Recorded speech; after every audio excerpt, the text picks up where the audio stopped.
Good morning, students. Yesterday we discussed about the topic, the chapter 8, iteration and regression, invariants and loop invariant. Today the objective is invariant examples.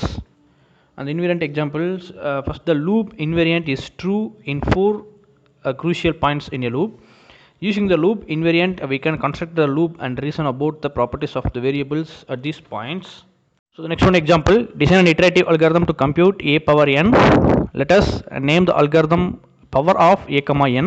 For example, power of 10 comma 4 is equal to 10,000. So power of 10 comma 4 அப்படின்னா அது எப்படி எடுத்துக்கணும் அப்படின்னா 10 power 4.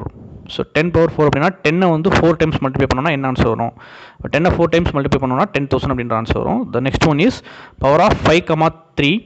So 5 அப்படின்ற நம்பரை 3 times multiply பண்ணணும். 5 power 3 அப்படின்னு சொல்லி எடுத்துக்கணும். 5 அப்படின்ற நம்பர் 3 டைம்ஸ் மல்டிப்ளை பண்ணோம்னா 5 5 star 25, 25 5 star 125. So third one is power of 2 comma 5. So 2 power 5, 2 வந்து 5 டைம்ஸ் மல்டிப்ளை பண்ணோம்னா 32 அப்படின்றது வரும். So algorithm power of a comma n computes a power n by multiplying a cumulative n times. So see the screen, a power n is equal to a star dash dash dash star a. So a power n அப்படின்னா a அப்படின்ற நம்பரை so n எத்தனை times இருக்கோ அத்தனை times multiply பண்ணோம் அப்படின்னா a power n அப்படின்ற answers கிடைக்கும். The specification and the loop iterative are shown in comments. See the screen, this is the algorithm. Power of a comma n. So inputs n is a positive integer, outputs p is equal to a power n. So second பாயிண்டில் n is a positive இன்டிஜர்னு ஏன் சொல்கிறோம் அப்படின்னா so வந்து ஒரு example பார்க்கலாம். 2 power 5. So 2 power 5 அப்படின்னா a is equal to 2, n is equal to 5. So வந்து a வந்து நம்மளுக்கு பாசிட்டிவ் நெகட்டிவ் இன்டிஜரில் இருக்கலாம், பட் n வந்து கண்டிப்பாக பாசிட்டிவ் இன்டிஜரில் தான் இருக்கணும். ஏன் அப்படின்னா வந்து ஸோ n அப்படின்றது எத்தனை டைம்ஸ் நம்ம மல்டிப்ளை பண்ண போகிறோம். 2 பவர் 3 அப்படின்னா 2 into 2 into 2. So 3 times multiply பண்ணுறோம். அது மைனஸில் வந்து நம்மளுக்கு இருந்துச்சு அப்படின்னா நம்ம கால்குலேட் பண்ணுறதுக்கு சான்சஸ் இல்லை. ஸோ பட் a வந்து -2 இருந்துச்சு அப்படின்னா 3 டைம்ஸ் மல்டிப்ளை பண்ணால் மைனஸ் வேல்யூவாக வரும். ப்ளஸ்ஸாக இருந்துச்சு அப்படின்னா எத்தனை டைம்ஸ் மல்டிப்ளை பண்ணாலும் சேம் வேல்யூ. 4 டைம்ஸ் மல்டிப்ளை மைனஸாக இருக்கிறப்ப 4 டைம்ஸ் மல்டிப்ளை பண்ணோம் அப்படின்னா ப்ளஸ் வேல்யூ வரும். ஸோ ஆட் நம்பரில் மல்டிப்ளை பண்ணோம் அப்படின்னா மைனஸ் வரும். ஈவன் நம்பரில் நம்ம மல்டிப்ளை பண்ணோம் அப்படின்னா ப்ளஸ் வரும். ஸோ ஃபோர்த் பாயிண்ட் பார்த்தோம் அப்படின்னா p comma i is equal to 1 comma 0. இது வந்து நம்மளுக்கு ஒர்க் அவுட் பண்ணி பார்த்தா தான் வந்து நம்மளுக்கு ஈஸியாக புரியும். So fifth line while i not equal to n. So ஐயும் என்னும் நாட் ஈக்குவல்ட்டாக ஆகிற வரைக்கும் இது ஒர்க் ஆகும். ரெண்டுமே ஈக்குவல் ஆயிடுச்சு அப்படின்னா இந்த லூப்பை விட்டு எக்ஸிட் ஆயிரும். ஸோ எஸ்டர்டே கிளாஸ் அதுக்கு முன்னாடி 6th சாப்டரில் பார்த்த மாதிரி இஸ் த லூப். இதை வந்து கண்டிஷன் ட்ரூவாக இருக்கிறதுக்கு திரும்ப ரன் ஆகிட்டே இருக்கும். ஸ்டேட்மெண்ட்ஸ் ஃபுல்லாக ரன் ஆகிட்டு மறுபடியும் போய் கண்டிஷன் செக் பண்ணிகிட்டே இருக்கும். So loop invariant p is equal to a of i. So a வந்து நம்மளுக்கு என்ன நம்ம இன்புட் கொடுத்துருக்கோமோ அந்த நம்பர். ஸோ i வந்து ஃபஸ்ட்டு வந்து 0. ஸோ வந்து 0, a பவர் 0 அப்படின்னு சொன்னால் 1 வரும்.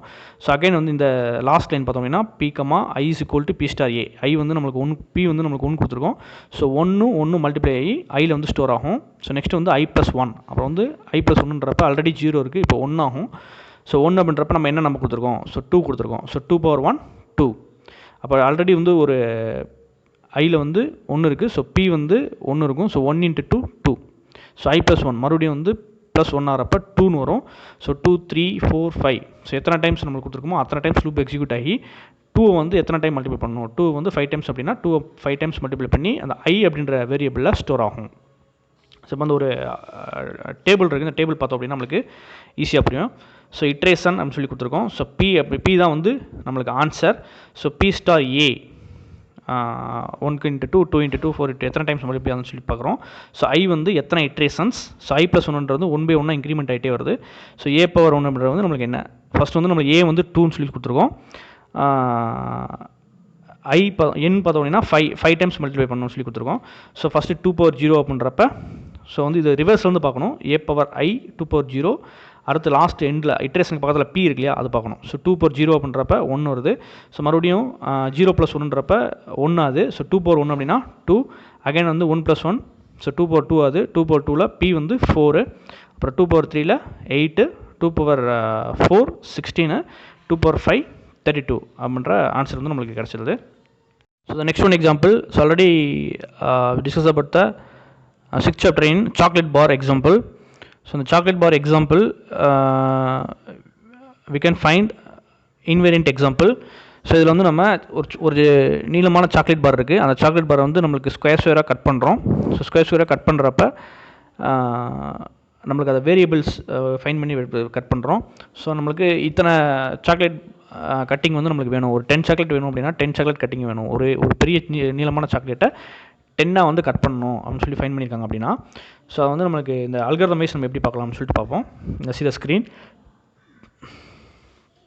ஃபர்ஸ்ட் அந்த பி அப்படின்ற வேரியபிள் 1 அப்படின்னு சொல்லியிருக்கோம். அதை வந்து எத்தனை சாக்லேட் நம்ம கையில் இருக்குது அப்படின்னு சொல்லி சொல்லுவோம். So C is equal to 0 அப்படின்னா எப்போலாம் கட் பண்ணுறோமோ, எத்தனை டைம் கட் பண்ணுறோம் அப்படின்றது வந்து சி அப்படின்னு சொல்லி வச்சுக்கலாம்.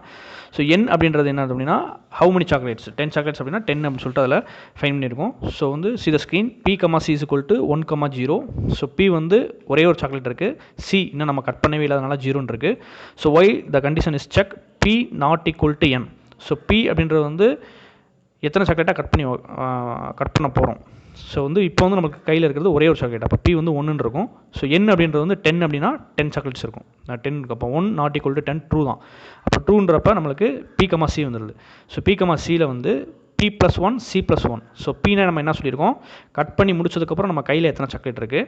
சி அப்படின்னா என்ன அர்த்தம் அப்படின்னா கட் பண்ணுறக்கூடிய கவுண்டிங் தான் சி. ஸோ வந்து ஒரு டைம் கட் பண்ணிட்டோம் அப்படின்னா கவுண்டிங் வந்து 1 ப்ளஸ் ஆகுது. கட் பண்ணி முடிச்சதுக்கப்புறம் நம்ம கைக்கு வந்து 1 எக்ஸ்ட்ரா வந்து சாக்லேட் ஆகுது. ஸோ ஒரு சாக்லேட்டை 2 கட் பண்ணோன்னா 2 சாக்லேட் வந்துடுது. ஸோ இதே மாதிரி 3, 4, 5 அப்படின்னு சொல்லிட்டு திரும்ப 2 ஆகிட்டே இருக்கும். ஸோ 10 சாக்லேட் கட் பண்ணி முடிச்சிடுறோம். ஸோ அப்போ பி வந்து 10 இருக்குது. பி வந்து 10 வருது. பி இன்க்ரிமெண்ட் ஆகி 10 வந்துடுது. ஸோ எண்ணும் வந்து 10 இருக்குது. ஸோ 10 நாட் ஈக்குவல் டு 10 ட்ரூவா ஃபால்ஸா அப்படின்னு சொன்னோம் அப்படின்னா 10 ஈக்குவல் டு 10 இதுதான் கரெக்ட். ஸோ அது நம்மளுக்கு என்ன கண்டிஷன் என்ன கொடுத்துருங்கன்னா, கண்டிஷன் வந்து ரெண்டுமே வந்து ஈக்குவலாக இருக்கக்கூடாது. ரெண்டுமே ஈக்குவலாக இருந்துச்சு அப்படின்னா அது ஃபால்ஸ்னு அர்த்தம். ஸோ ரெண்டுமே ஈக்குவலாக இருந்துருச்சு. அப்போ வந்து லூப் போட்டு எக்ஸிட் ஆயிடுது. ஸோ எக்ஸிட் ஆகி முடிச்சதுக்கப்புறம் நம்மளுக்கு என்ன வந்துடுது அப்படின்னா 10 சாக்லேட்ஸ் வந்து நம்மளுக்கு கிடச்சிருது. ஸோ இது அல்காரிதம் வைஸ் நம்ம பார்த்தோம் அப்படின்னா see the screen p comma c is equal to 1,0. So p minus c is equal to k while p not equal to n. So p comma c. So p வந்து 1 increment ஆகுது, C வந்து 1 increment ஆகிட்டே இருக்குது. So வந்து condition ரெண்டுமே வந்து 10 வந்துருச்சு அப்படின்னா அந்த கண்டிஷன் ஸ்டாப் ஆயிடுது. This is the best example of invariant example. So the next one example, there are 6 equally spaced trees and 6 sparrows sitting on these trees. One sparrow on each tree. If a sparrow fails from one tree to another. என்ன சொன்னாங்கன்னா ஒரு 6 மரம் இருக்குது. So 6 குருவி இருக்குது. 6 மரமே சம தூரத்தில் இருக்குது. ஒரு சேம் கேப் விட்டு 6 மரம் ஒரு கேப் விட்டு இருக்குது. ஸோ ஒவ்வொரு மரத்துலையும் ஒவ்வொரு குருவி உட்காந்துருக்கு. ஸோ ஒரு குருவி ஒரு மரத்துலேருந்து இன்னொரு மரத்துக்கு போகிறப்ப அதே மாதிரி இன்னொரு குருவி வந்து இன்னொரு மரத்துக்கு வரும். இந்த மாதிரி வந்து மாறி போய்ட்டுருக்கு. இப்போ 1, 2, 3, 4, 5னா ஃபஸ்ட்டு மரத்துலேருந்து செகண்ட் மரத்துக்கு ஒரு குருவி போகுது அப்படின்னா செகண்ட் மரத்துலேருந்து மறுபடியும் ஃபஸ்ட்டு மரத்துக்கு ஒரு குருவி வரும். அப்புறம் ஃபஸ்ட் மரத்தில் இருக்கிற குருவி செகண்ட்லேருந்து தேர்டுக்கு போச்சு அப்படின்னா தேர்ட்லேருந்து இப்படி மாறி வந்துகிட்டே இருக்கும். இந்த மாதிரி நம்மளுக்கு மாறிட்டே இருக்கிறப்ப ஸோ எல்லா குருவியும் சேம் மரத்தில் சேம் ட்ரீயில் வந்து நம்மளுக்கு உட்கார முடியுமா, அது வந்து பாசிபிளா அப்படின்னு சொல்லி கேட்குறதுக்கு ஒரு அல்காரிதம் சொல்கிறாங்க. C the screen. ஸோ இதில் வந்து at the start of the loop the value of the invariant is S is equal to 1 + 2 + 3 + 4 + 5 + 6 is equal to 21. இது ஏன் வந்து ப்ளஸ் பண்ணுறாங்க அப்படின்னா ஸோ மூவிங் இருக்கு இல்லையா, ஒரு மரத்துலேருந்து இன்னொரு மரத்துக்கு மூவிங் ஆகும். ஸோ வந்து ஒரு அல்காரிதம் அண்ட் சம் வைஸாக கொண்டு வராங்க. ஸோ மூவிங் ஆகிறப்ப ஸோ எத்தனை டைம்ஸ் மூவ் ஆகிறதுக்கு சான்சஸ் இருக்குது, 21 டைம்ஸ் வந்து ஃபைனலாக வந்து மேக்ஸிமம் 21 டைம்ஸ் வந்து மூவ் ஆகிறதுக்கு சான்சஸ் இருக்குது. அத்தனை டைம்ஸ் மூவ் ஆனாலும் கண்டிப்பாக வந்து ஒரு மரத்தில் எல்லா குருவியுமே சேர்ந்தாகணும் அப்படின்றது இருக்குது. ஸோ வந்து எல்லா குருவியுமே சேம் மரத்தில் வந்து சேருமா அப்படின்றது வந்து இனிமேல் நம்ம பாசிபிளான்னு சொல்லி கண்டுபிடிக்க போகிறோம். See screen this the table. So first S is equal to 21. So short of the லூப்பில் வந்து 21 இருக்குது. So S is equal to 6k. So அத்தனை டைம் மூவ் ஆகிட்டோம் அப்படின்னா 6k. கே அப்படின்னா என்ன அர்த்தம் அப்படின்னா ஒரே மரத்தில் வந்து எல்லா குருவியும் உட்காந்துருது, அதான் வந்து 6k அப்படின்னு சொல்கிறோம். So loop invariant at the end of the loop எண்டாச்சு அப்படின்னா வந்து ஒரே மரத்தில் எல்லா குருவியும் உட்காந்துருக்குன்றது தான் 6k அப்படின்னு சொல்கிறோம். ஸோ அப்போ 21 மூவில் வந்து எல்லா குருவியும் ஒன்றா உட்காந்துருக்குமா அப்படின்னு சொல்லிட்டு S is equal to 6k அப்படின்னு சொல்கிறாங்க. ஸோ எஸ்ஸோட வேல்யூ நம்மளுக்கு ஆல்ரெடி தெரியுது 21, 6k அப்படின்னு சொல்லி சொல்கிறோம் 6k. ஸோ அப்போ எல்லா குருவியும் உட்காரணும்னா k இஸ் ஈக்குவல் டு இந்த 6 மல்டிபிள் இருக்கிற 6 ஈக்குவலுக்கு இந்த பக்கம் வந்துச்சுன்னா டிவைட் ஆகும். ஸோ 21 டிவைடட் பை 6 டிவைட் பண்ண முடியுமா அப்படின்னு சொல்லி பார்க்கணும். டிவைட் பண்ண முடியாது. 6 வந்து 3 6 are 18, 4 6 are 24 வந்துடும். ஸோ 21க்கு அக்யூரேட்டாக வந்து டிவைட் பண்ண முடியாது. ஸோ அப்போ இதை என்ன சொல்லலாம்னா இந்த அல்காரிதம் எல்லா குருவியும் ஒரே மரத்தில் உட்கார்றதுக்கு சான்சஸ் இல்லை. So therefore the all the sparrows cannot gather on one tree. இந்த மாதிரி எக்ஸாம்பிள் முடிக்கிறாங்க.